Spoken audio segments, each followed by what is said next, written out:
मेरे personally YouTube income के बारे में मैं अगर क्या है न्यू ईयर रेजोल्यूशन क्या है, ये बहुत बहुत बहुत ज़्यादा इमोशनल होती है। Hello and welcome back to my YouTube channel. नमस्कार আপোনালোক সকলোকে মোৰ ইউটিউব চেনেললৈ পুনৰবাৰ স্বাগতম জনাইছোঁ।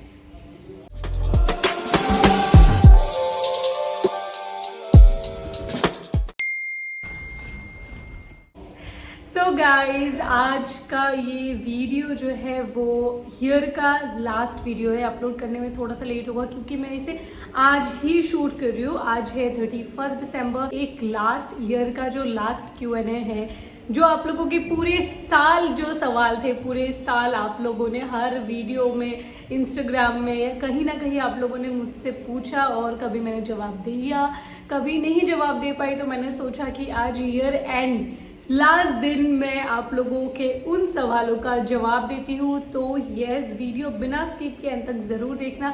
और उसके साथ ही मैंने सोचा क्योंकि मैं वीडियो कर ही रही हूँ तो एक साथ मैं तैयार भी हो जाती हूँ शाम को पार्टी में जाने के लिए, क्योंकि मेरा वक्त बच जाएगा और ये वीडियो भी हो जाएगा। तो yes, without any delay will start the video. तो सबसे पहले I start with my makeup. पूरा स्किन केयर मेरा हो गया है, सब कुछ मैंने लगा लिया।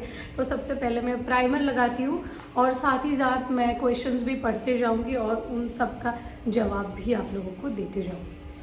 ओके, सो जो पहला सवाल है वो है, what was your biggest personal change from January to December of this past year. मतलब पूरे ईयर में सबसे बड़ा पर्सनल चेंज क्या हुआ है ज़िंदगी में। आई लॉस्ट माई फादर नवंबर 15 को। सो आई थिंक वो एक ऐसा चेंज है और ऐसा एक लॉस है जो कि डेफिनेटली कभी कभी कंप्लीट नहीं हो पाएगा। बट वी आर ट्राइंग कि हम काम करते जाए, ज़िंदगी जीते जाए, आगे बढ़ते जाए। बिकॉज मुझे ज़्यादा स्ट्रॉन्ग होना पड़ता है फॉर माई मदर। तो येस, है we are doing our work, अपना काम कर रहे। तो उसके बाद हम यूज़ करने वाले हैं कीको का ये फाउंडेशन, जो मुझे पर्सनली बहुत अच्छा लगता है। मुझे बहुत ज़्यादा पिगमेंटेड लगता है ये और बहुत ईजीली ब्लेंड हो जाता है, बहुत मेहनत करने की ज़रूरत भी नहीं है।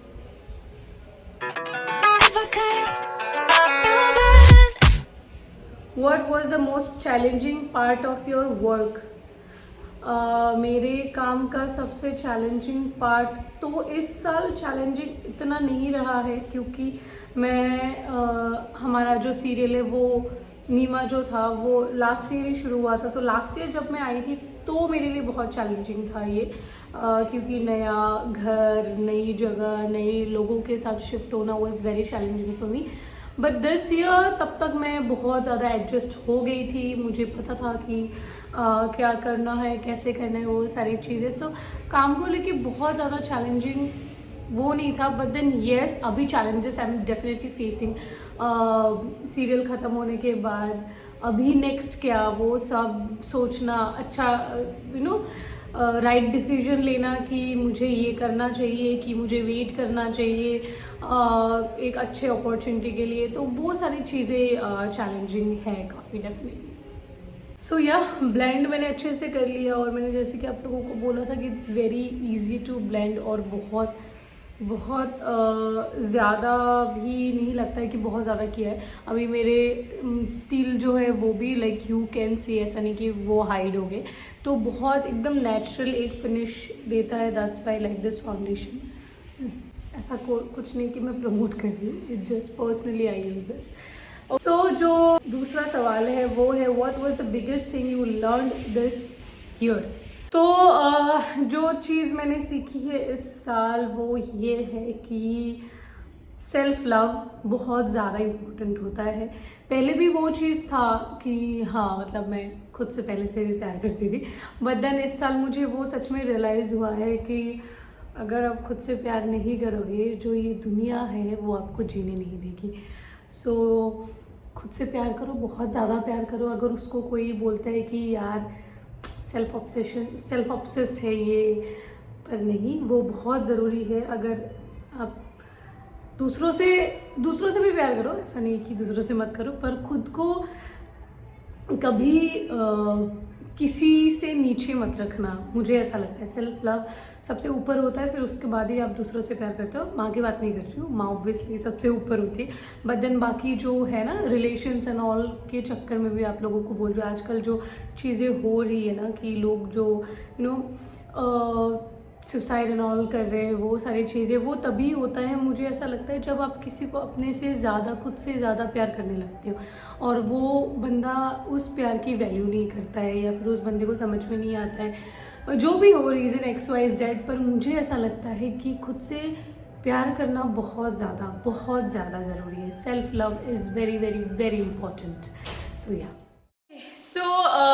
हमारा फाउंडेशन और पाउडर कॉम्पैक्ट हो गया है, और मैं एक्चुअली फ़ोन में वीडियो बना रही थी पर फ़ोन में मेकअप इतना अच्छा नहीं लग रहा था, तो I shifted to camera now. I hope this is better quality. उसके बाद अभी हम करने वाले हैं आई शेडो के लिए हम यूज़ करने वाले ये एनास्टेसिया का पैलेट, जो मुझे बहुत ज़्यादा पसंद है। It's too good.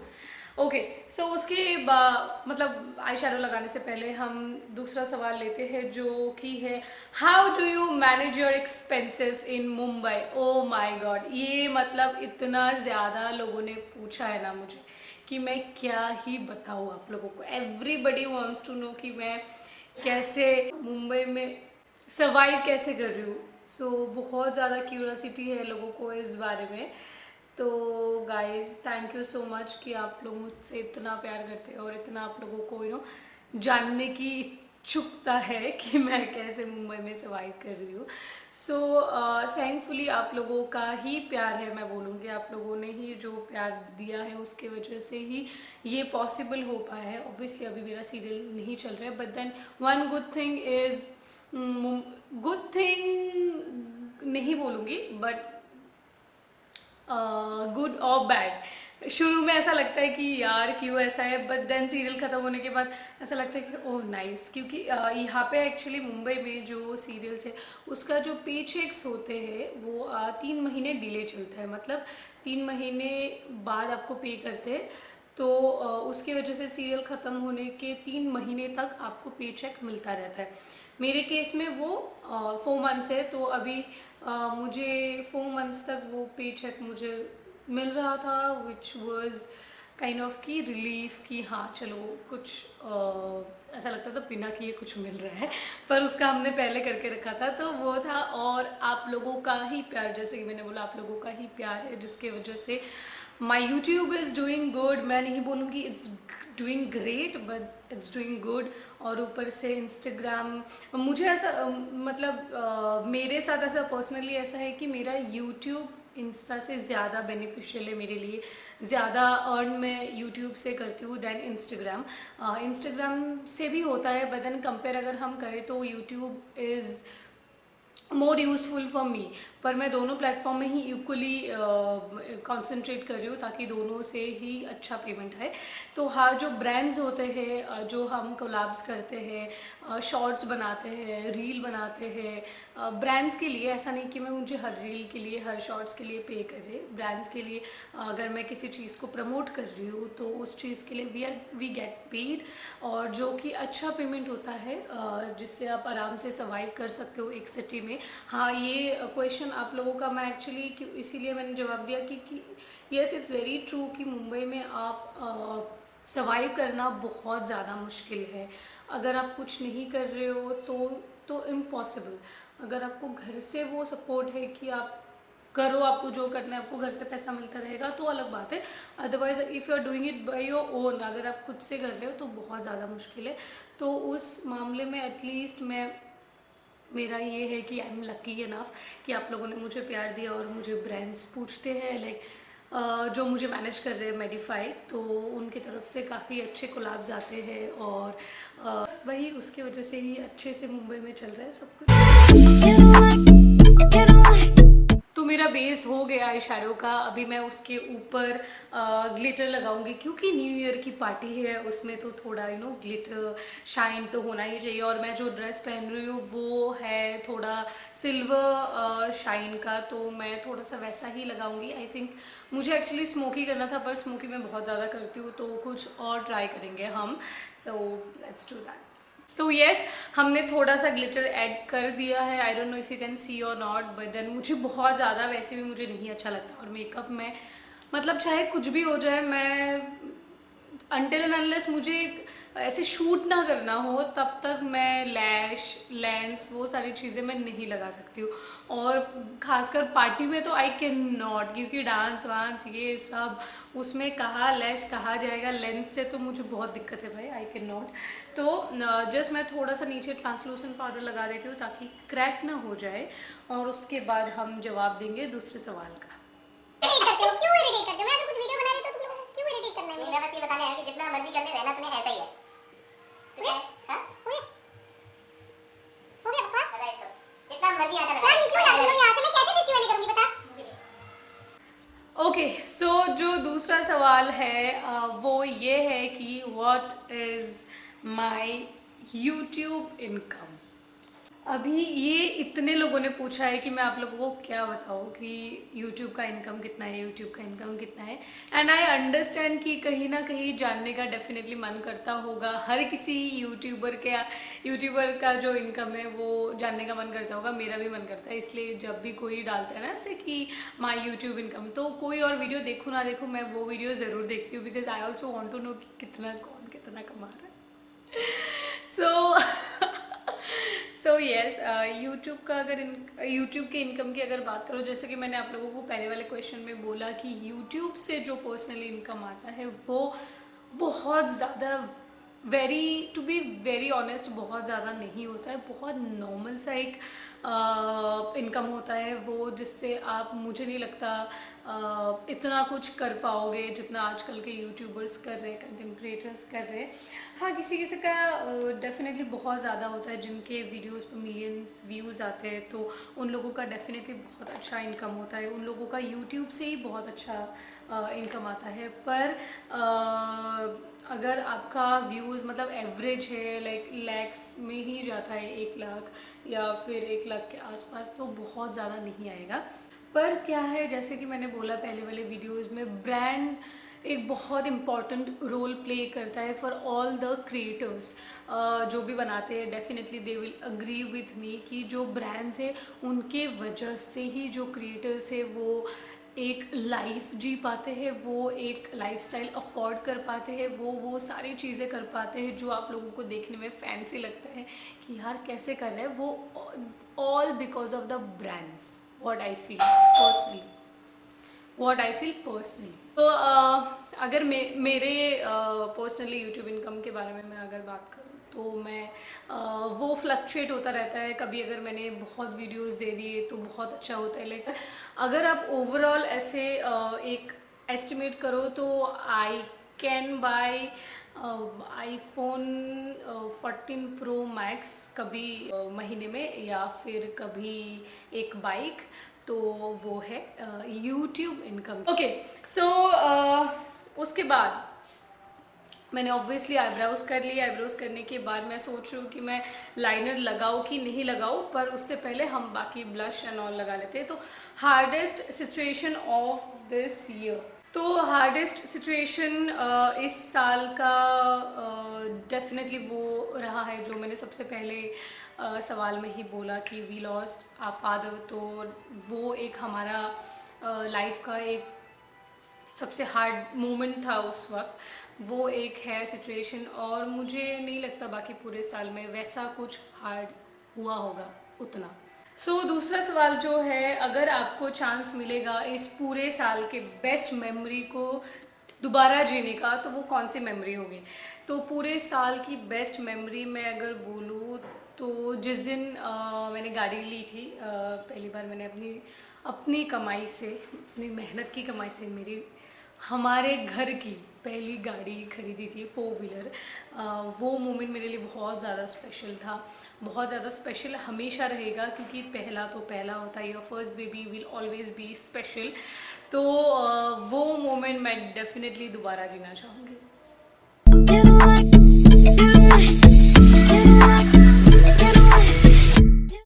Okay, so उसके बाद जो सवाल है वो है कि ये भी एक सवाल जो बहुत बार मुझसे पूछा गया है और हमने ऑलरेडी बहुत बार जवाब दिया भी है इसका। इस बार रिसेंटली मैंने असम में काफ़ी सारे इंटरव्यूज़ दिए थे, उसमें भी मैंने ये वाली बात काफ़ी बार बोली है कि when are you getting married.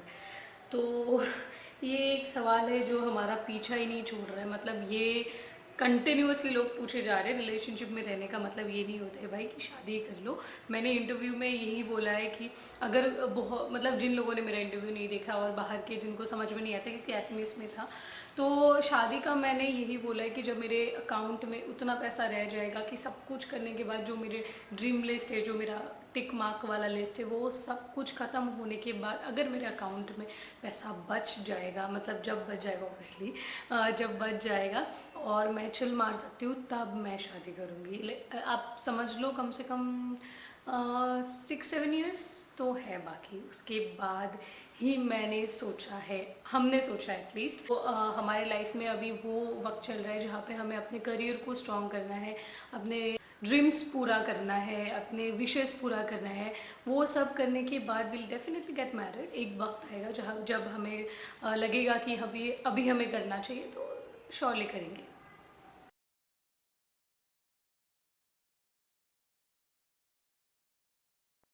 Okay, हाँ, सो ब्लश भी हो गया है, अभी सिर्फ बाकी है मस्कारा और लिपस्टिक। तो फिर उसके बाद मैं डिसाइड करूँगी कि मुझे आईलाइनर लगाना है या नहीं लगाना है, वो बिल्कुल एंड मोमेंट पे होगा।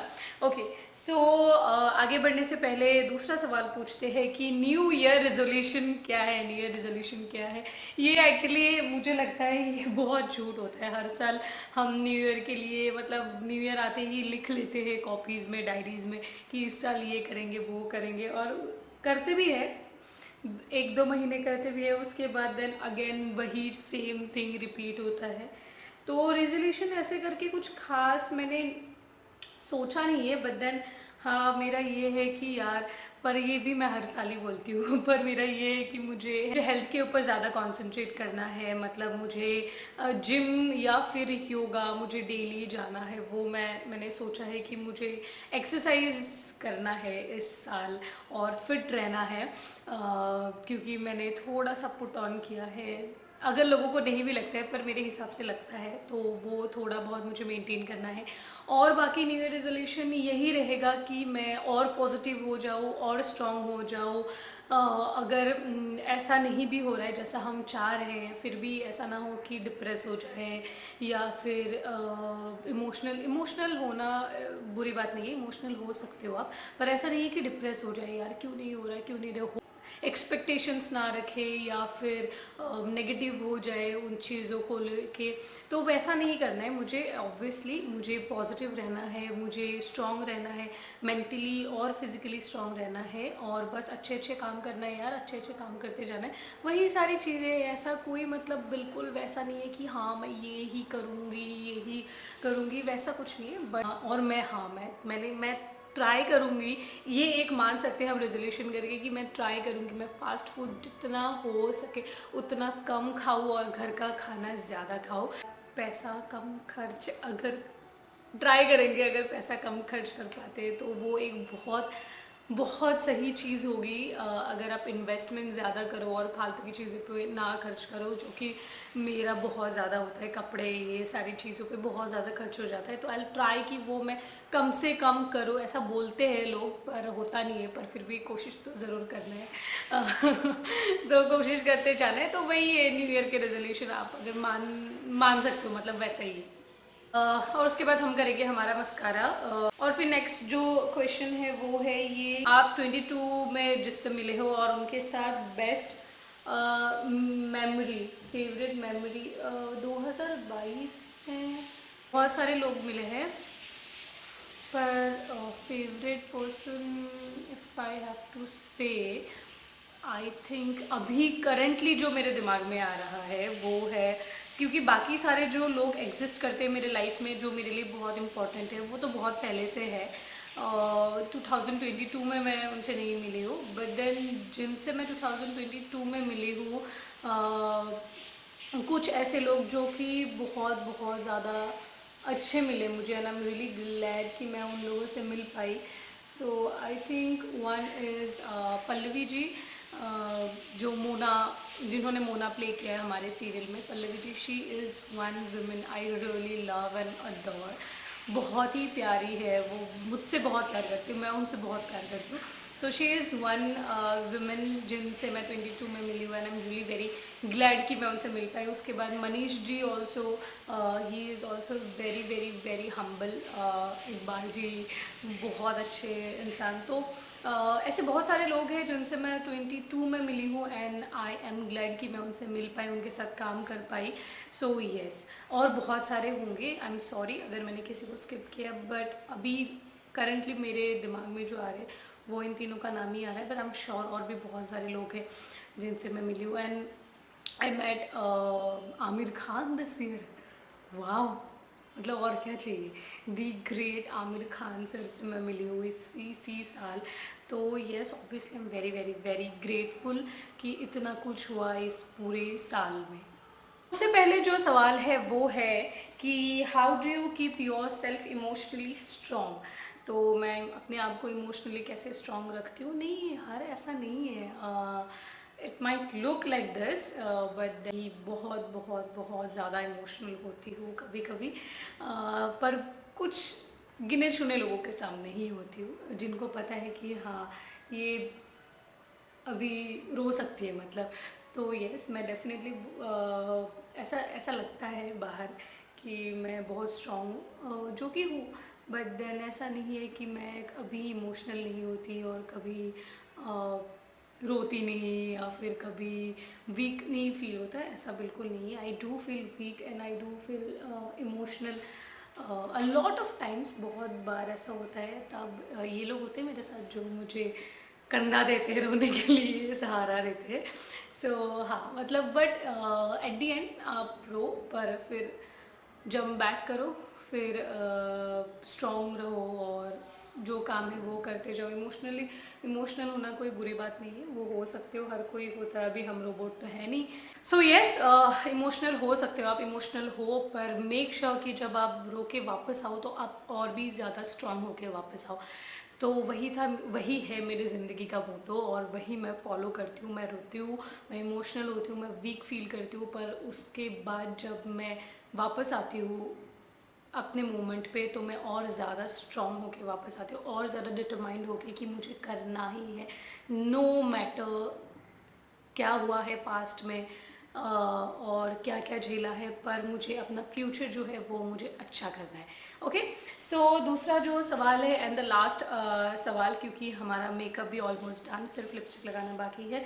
इतना सेल्फ कॉन्फिडेंस कहाँ से आता है, सेल्फ कॉन्फिडेंस कहाँ से आता है मुझे नहीं पता, पर अंदर है शायद वो भरा हुआ इतना, कि इतना देख लिया, इतना कर लिया, फिर उसके बाद कॉन्फिडेंट तुम्हें होना ही पड़ेगा। पर ऐसा नहीं है कि मैं हर जगह कॉन्फिडेंट होती हूँ, मुझे कभी कभी बहुत ज़्यादा नर्वसनेस फील होती है। ऐसे मैं इंटरव्यू में भी अगर जाती हूँ ना कहीं पे इंटरव्यू में, पीपल माइट फील कि अरे यार वो तो बहुत कॉन्फिडेंटली जवाब दे रही है, पर अंदर से मेरी बैंड बजी रहती है, मेरे एकदम दिल एकदम धक धक धक धक धक धक। या फिर मैं स्टेज में भी अगर जाती हूँ तो मुझे बहुत ज़्यादा नर्वसनेस होती है, बहुत घबराहट होती है, बहुत घबराहट होती है मुझे। बट देन मैं वो फेस पे नहीं आने देती हूँ, मैं बोल लेती हूँ मुझे जो बोलना है, जो करना है, फिर उसके बाद चाहे आके मैं फिर पानी पियोगी, लंबी लंबी सांस लेती हूँ, वैसा होता है। कॉन्फिडेंस है, पर नर्वस भी होती हूँ। और लिपस्टिक के लिए मैं यूज़ कर रही हूँ शुगर का ये शेड जो है 18 रोजलिन, ये शेड है।